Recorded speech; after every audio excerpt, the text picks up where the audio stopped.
Hi, my name is Péter Sallai and you're watching Impact Channel.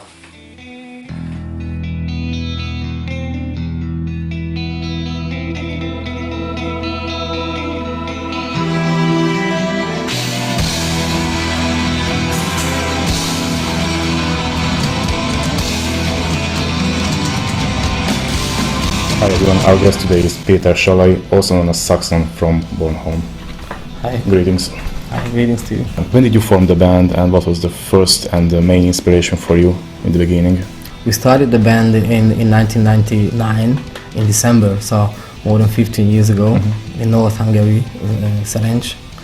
And the main influence is to create something more dark than heavy metal when we used to listen this time.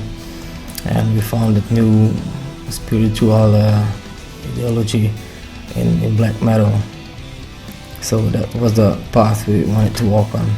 And which band influenced you in the beginning? In the beginning, I saw the classical ones like Judas Priest, Iron Maiden, AC/DC at first, and of course Slayer, Metallica, and Merciful Fate, King Diamond, and slowly the more darker stuff.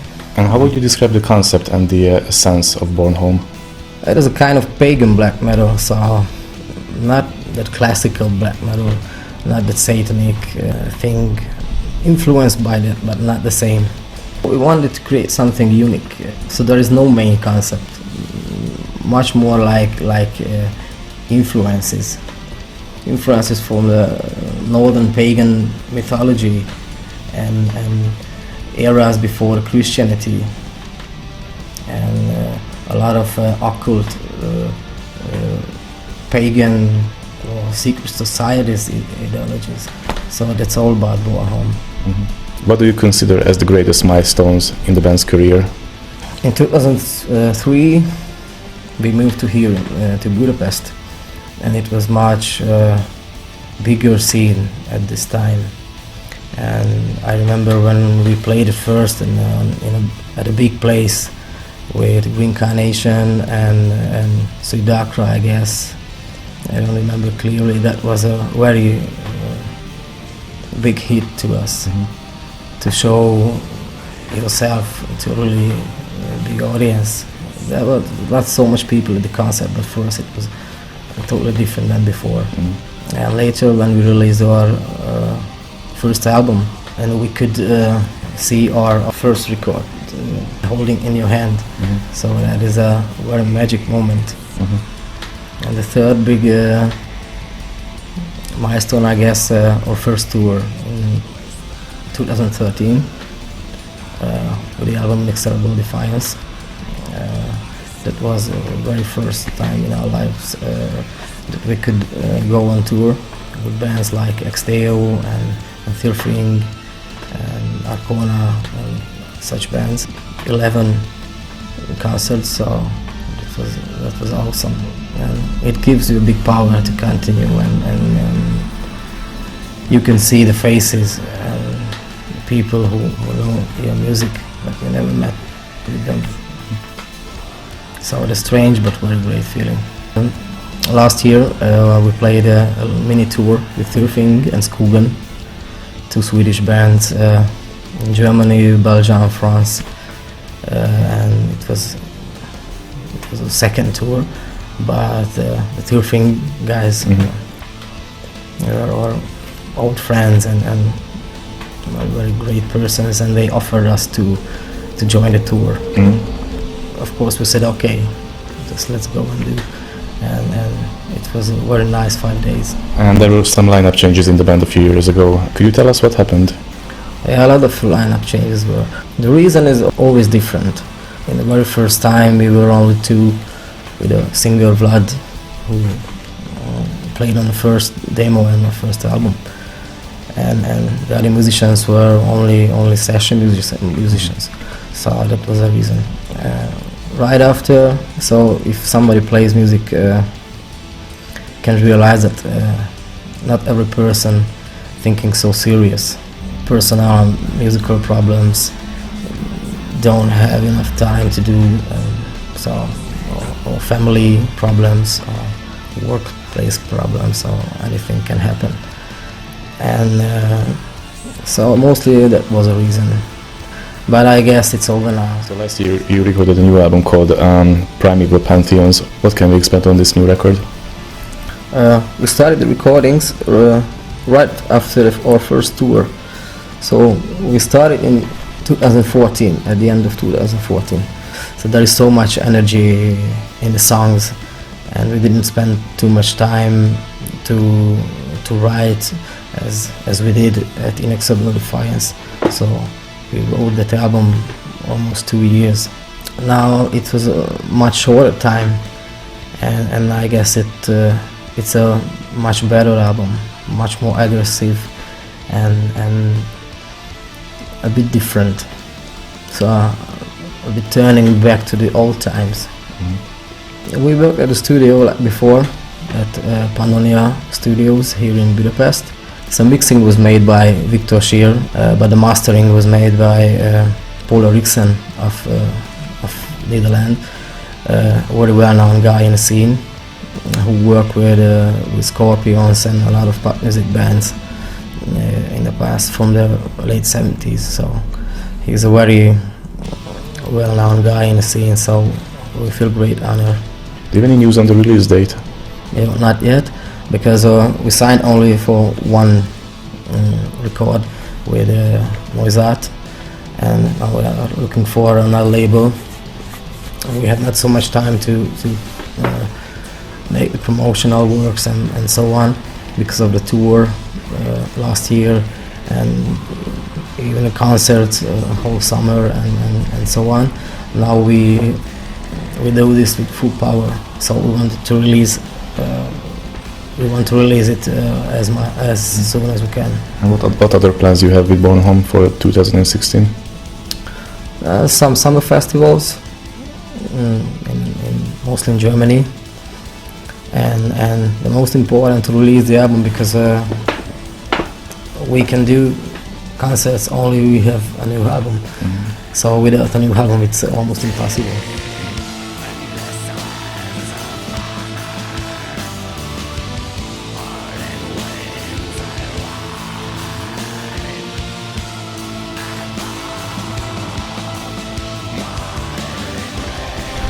How did you become a metal fan? In the early 90s, I was 13, 14 years old, I guess. And I remember I saw Scorpions or an AC/DC song on TV. And when I first heard that root metal guitar sound, that was catching me. So what is this? And I guess that was a beginning. So right after this, I started to collect albums, and it's much more harder than nowadays, because there was no internet and so on. We have to copying tape records and so on, so very difficult, and we had to travel a lot for a record, so it was different. Almost in the same time I started to learn play on guitar by my own, so that was the real beginning. Yeah. That was my next question. How old were you when you started to play guitar? 15. And who was your biggest inspiration when you started to play music? In the early days, of course, the classical guitarists like Angus Young, Eddie Van Halen, James Hetfield of Metallica, Kerry King of Slayer, and Jeff Hanneman. So and Dave Mustaine of Megadeth, Brian May of Queen, and all the big guitarists of the world. But when I started to listen to black metal, it was a bit different. It was not about good musicians, big guitar heroes like heavy metal or hard rock. It was about the spirituality. So that was a different point of view.